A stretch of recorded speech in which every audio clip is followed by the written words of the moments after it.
Pertama-tama saya hormati dosen pengampu kita, Bapak Sunardin, MPD. Bapak Allah sehatkan badannya, Amin. Allah gampangkan segala urusannya. Dan yang saya cintai teman-teman seperjuangan yang senantiasa dirahmati Allah Subhanahu wa taala. Sebenarnya saya di sini ingin memaparkan materi yang berjudul perbedaan individual, integrasi emosi, motivasi, minat dan gaya belajar. Baik, lanjut ke rumusan masalah. Di sini kita akan membahas 4 masalah, yaitu 4 rumusan masalah, yaitu pengertian individual dalam belajar, pengertian emosi, pengertian motivasi, dan apa saja macam-macam perbedaan individual. Kemudian lanjut ke pembahasan apa pengertian individual dalam belajar. Pengertian individual dalam belajar adalah sifat individual, sifat yang berkaitan dengan perorangan, berkaitan dengan perbedaan individual perseorangan. Ciri dan sifat orang yang satu berbeda dengan yang lainnya. Perbedaan ini disebut perbedaan individu atau perbedaan individual. Jadi mengenai individual, yaitu adalah hubungan dengan manusia secara pribadi, bersifat perorangan. Kemudian lanjut, apa pengertian emosi? Pengertian emosi dalam ilmu psikologi, emosi diartikan sebagai pola reaksi kompleks yang melibatkan pengalaman, perilaku, dan fisiologis yang digunakan untuk menangani masalah atau peristiwa penting yang dialami individu. Secara singkat, emosi merupakan respon terhadap kejadian yang menimpa kita. Atau emosi itu sifat seorang yang negatif dengan picuan dari rasa kesal, amarah, kekecewaan, dan kesedihan. Kemudian yaitu menurut psikologis Paul Ekman, manusia memiliki 6 jenis emosi dasar, yaitu yang pertama emosi marah, yang kedua emosi jijik, yang ketiga emosi takut, yang keempat emosi bahagia, yang kelima emosi sedih, yang keenam emosi terkejut. Dan yang pertama emosi marah. Di makalah kita bisa lihat emosi marah yaitu adalah paling bahaya di antara emosi lainnya. Seringkali orang sekitar kita melarang kita untuk marah, padahal ini merupakan emosi yang manusiawi. Memendam amarah terlalu sering dapat meningkatkan hormon stres yang berdampak pada gangguan kecemasan. Hal yang perlu kita perhatikan adalah bagaimana mengekspresikan rasa marah kita.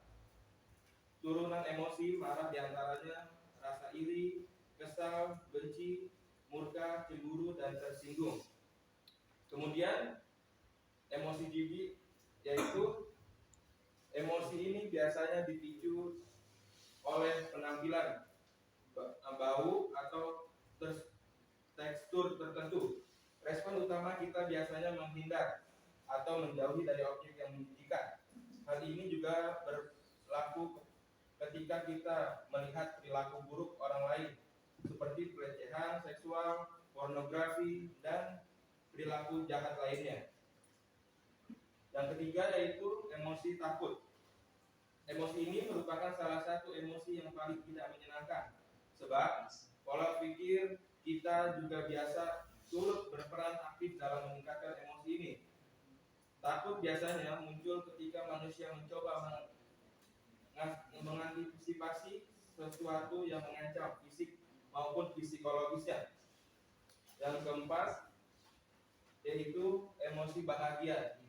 Ini merupakan emosi yang paling dicari dan dinikmati oleh semua orang. Emosi ini muncul ketika kita mendapatkan hal-hal yang diinginkan, menghabiskan waktu dengan orang yang tersayang, dan lain-lainnya. Emosi bahagia juga bisa muncul bersamaan dengan emosi lainnya, seperti merasa senang saat menerima beasiswa, namun sedih karena juga perlu berpisah dengan keluarga.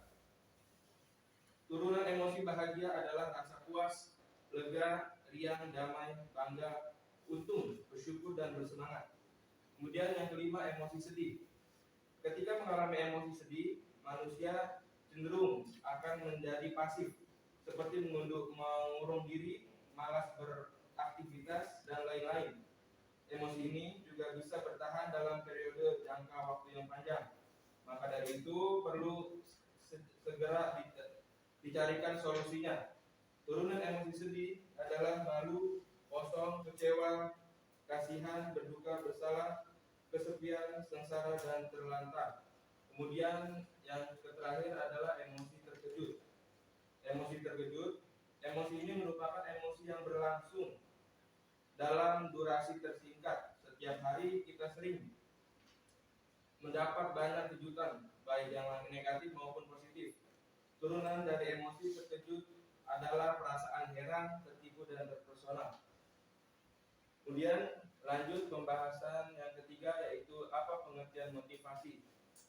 Pengertian motivasi dasar dari bahasa Latin mover, yang berarti menggerakkan. Menurut Weiner, motivasi adalah kondisi internal yang membangkitkan seseorang untuk bertindak, mendorong sesuatu untuk mencapai tujuan tertentu, dan membuat individu tersebut untuk tetap tertarik dalam kegiatan tertentu. Terus motivasi yaitu ada juga dorongan yang muncul dalam diri seseorang untuk memberikan kata-kata baik atau kata-kata semangat untuk menyemangati orang yang sedang terpuruk agar bisa bangkit kembali. Kemudian pembahasan keempat, apa saja macam-macam perbedaan individual. Yang pertama yaitu perbedaan biologis. Perbedaan biologis di dalam dunia psikologi, perilaku manusia dipengaruhi oleh faktor biologis. Faktor biologis yang dimaksud adalah sesuatu yang terjadi berkaitan dengan otak, saraf manusia dengan menentukan perilaku manusia tersebut. Kemudian yang kedua, perbedaan psikologis. Perbedaan psikologis pada siswa mencakup perbedaan dalam minat yang berbeda-beda, motivasi yang membangkitkan semangat belajar siswa, dan kepribadian yang berbeda-beda. Ketiga faktor tersebut berkorelasi pada positif yang hasil belajar yang akan dicapai, dan ketiganya dilakukan secara maksimal, maka hasil yang dicapai pun akan maksimal. Yang ketiga yaitu perbedaan inteligensi. Menurut Kamus Besar Bahasa Indonesia atau KBBI, inteligensi adalah daya reaksi atau penyesuaian yang cepat dan tepat, baik secara fisik maupun mental, terhadap pengalaman baru, membuat pengalaman dan pengetahuan yang telah ia miliki untuk dipakai apabila dihadapkan pada fakta atau kondisi yang baru. Yang keempat, perbedaan bakat. Menurut William Michael, bakat merupakan kapasitas atau potensi hipotetik untuk memperoleh pola perilaku tertentu yang terkait dengan kinerja tugas yang sedikit sekali tergantung pada latihan. Yang kemudian yang terakhir, perbedaan gaya belajar. Pemasukan otak orang berbeda-beda. Ada dengan cara memahami, dan ada yang cepat memahami, dan ada yang lambat memahami. Oleh karena itu, mereka memutuskan untuk memilih cara berbeda untuk menempuh dan memahami ilmu informasi yang masuk. Baik, mungkin itu saja yang saya paparkan kali ini. Mungkin ada kritik, saran, atau masukan bagi saya pribadi.